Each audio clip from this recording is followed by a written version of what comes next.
Hello friends, welcome back to my channel. So today we will discuss the Government of India Act of 1935. The act marked a second milestone toward a completely responsible government in India. It was a lengthy and detailed document having 321 sections and 10 schedules. The feature of this act were as follow. ये जो features हैं वो इस प्रकार हैं कि first feature ये है कि प्रोवाइड कर establishment of an all India federation consisting of province and princely state as a unit.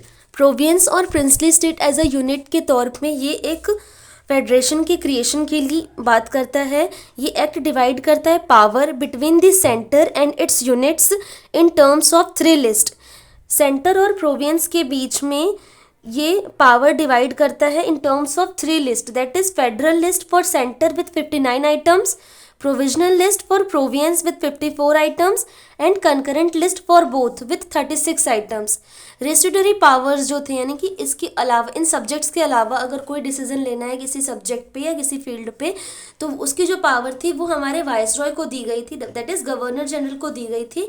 हालांकि ये जो फेडरेशन है वो कभी बना ही नहीं क्योंकि प्रिंसली स्टेट्स ने ना ज्वाइन करने से डिनाई कर दिया. ये अबॉलिश्ड कर रहा है डायरार्की को इन दी प्रोविंस, जैसे कि साइमन कमीशन ने रिकमेंड किया था कि एबॉलिशन ऑफ डायरार्की होना चाहिए.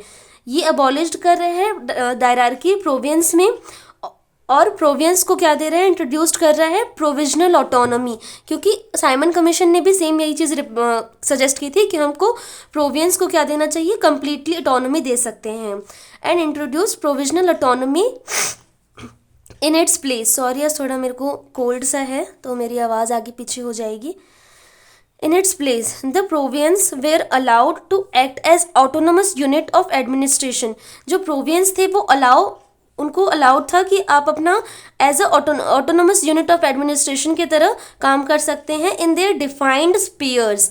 उनको एक पर्टिकुलर बता दिया गया था कि हाँ इन फील्ड्स में इन स्पीयर्स में आप क्या कर सकते हैं, ऑटोनोमस यूनिट की तरह काम कर सकते हैं. मोर ओवर अगर हम देखें तो ये एक्ट जो है वो इंट्रोड्यूस कर रहा है responsible government in province, that is governor was required to act with the advice of ministers responsible to the provisional legislature. जब हम रिस्पॉन्सिबल गवर्नमेंट की बात करते हैं ना तो जो भी मिनिस्टर्स होते हैं ना वो, जैसे अगर हम इंडिया की बात करें कि लोकसभा क्या है, रिस्पॉन्सिबल है किसकी, सॉरी जो पार्लियामेंट है उसमें जो हमारे एमपीज इलेक्ट होके आए हैं वो किसके लिए रिस्पॉन्सिबल है, लोकसभा के लिए. अगर कोई भी एक्ट वो ला रहे हैं तो उनको वो क्या करनी पड़ेगी, मेजॉरिटी के साथ पास करानी पड़ेगी. और अगर ऐसा नहीं होता है तो हम ये सोच सकते हैं कि गवर्नमेंट जो है वो क्या है, मेजॉरिटी में नहीं है. ठीक है, तो रिस्पॉन्सिबल गवर्नमेंट एक तरह से क्रिएट किया गया प्रोविंस में. ये जो था वो इफेक्ट में लाया गया 1937 को, बट ये है जो डिसकंटिन्यूड हो गया 1939 को. It provided for the adoption of dyarchy at the centre. जैसे कि डायरार्की इनिशियली कहाँ थी, प्रोविंस में थी, बट ये जो एक्ट है वो प्रोविंस के डायरार्की को हटा करके अब बोल रहा है कि सेंटर में हम क्या ला सकते हैं, डायरार्की ला सकते हैं. ठीक है, consequently the federal subjects were divided into reserved subject and transferred subject. जैसे जब प्रोविंस में था तो 2 पार्ट्स में डिवाइड था सब्जेक्ट प्रोविंस का, वैसे सेंटर में भी है रिजर्व्ड और ट्रांसफर्ड सब्जेक्ट के बीच में डिवाइड है. However, this provision of the act did not come into operation at all. तो ये जो प्रोविजन था ये भी क्या नहीं हुआ, आया ही नहीं कभी. जैसे फेडरेशन नहीं आया, फिर ये नहीं आया, और अगर डायरार्की आए भी प्रोविंस में तो सिर्फ 2 साल कंटिन्यू रही. तो ये 3 बेसिक फीचर्स हो गए. इसके बाद 4th फीचर पे आते हैं. It introduced bicameralism in 6 out of 11 province. Bicameralism क्या है कि 2 हाउसेस रहेंगी, लोकसभा राज्यसभा. ठीक है, बाईकैमरलिज्म बेसिकली वही है. Does the legislature of Bengal, Bombay, Madras, Bihar, Assam and United Province. कौन कौन से, Bengal, Bombay, Madras, Bihar, Assam and United Province. तो इसको अगर आप मैप के तौर पे भी देख देख के लर्न कर सकते हो, या फिर मैं ऐसे याद करती थी कि बंगाल, बॉम्बे, बिहार ये बीबी वाले हो गए, और एक फिर हमारा आसाम, मद्रास, यूनाइटेड प्रोविंस, ऐसे करके कुछ अपना ट्रिक बना सकते हैं कि BQMA. तो ऐसे भी आप याद कर सकते हैं कि क्यूब मतलब ये 3 और MA, BQMA. बॉम्बे, बॉम्बे, बंगाल और Bihar and Madras and Assam, BQMA. So, made bicameralism consisting of a legislative council, upper house, and a legislative assembly, lower house.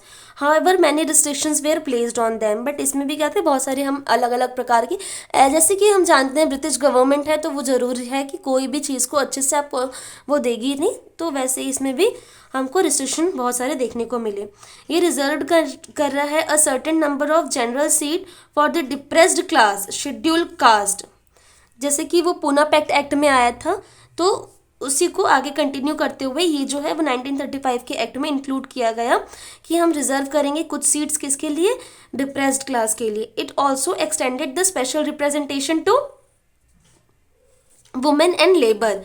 ये जो है वो रिप्रेजेंटेशन, स्पेशल रिप्रेजेंटेशन किसको दे रहे हैं अभी, वुमेन को और लेबर्स को. ठीक है. ये अबॉलिश कर रहे हैं काउंसिल ऑफ इंडिया.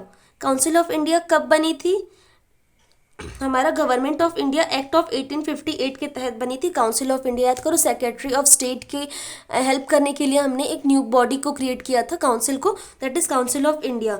तो वो क्या है, अब अबॉलिश हो रही है, जो कि बना था कब, government of India Act of 1858 में. और जो सेक्रेटरी ऑफ स्टेट थे ना, क्योंकि असिस्ट करने के लिए तब तक हम काउंसिल ऑफ इंडिया दे रहे थे, तो अब कौन देंगे, तो secretary of state for India को हम प्रोवाइड कर रहे हैं एक टीम ऑफ एडवाइजर्स की, जो क्या करेंगे, असिस्ट करेंगे सेक्रेटरी ऑफ स्टेट को हमारे.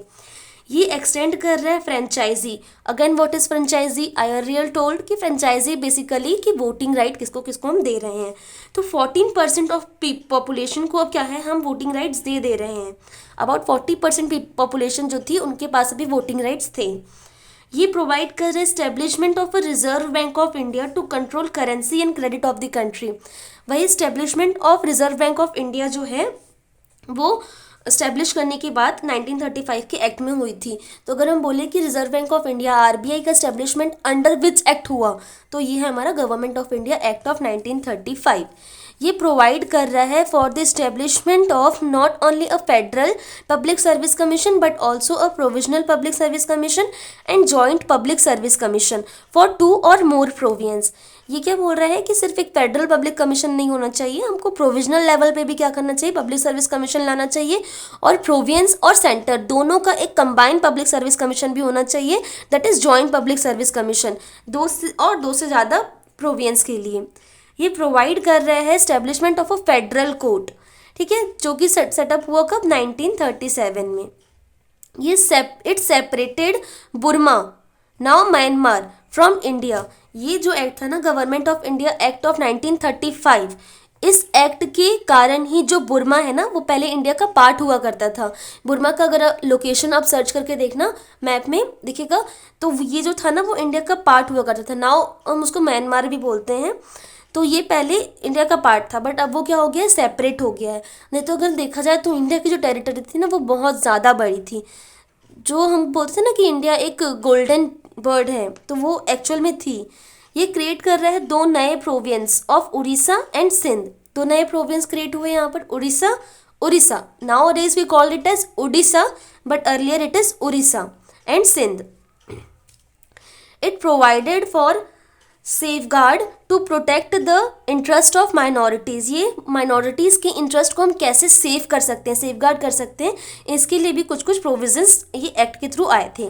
ये प्रोवाइड कर रहे हैं establishment of a federal railway authority to look after the administration of railway. Establishment हो रहा है यहाँ पर किसका, फेडरल रेलवे अथॉरिटी का. उनका काम क्या रहेगा कि रेलवे का जो एडमिनिस्ट्रेशन है उसको देखना.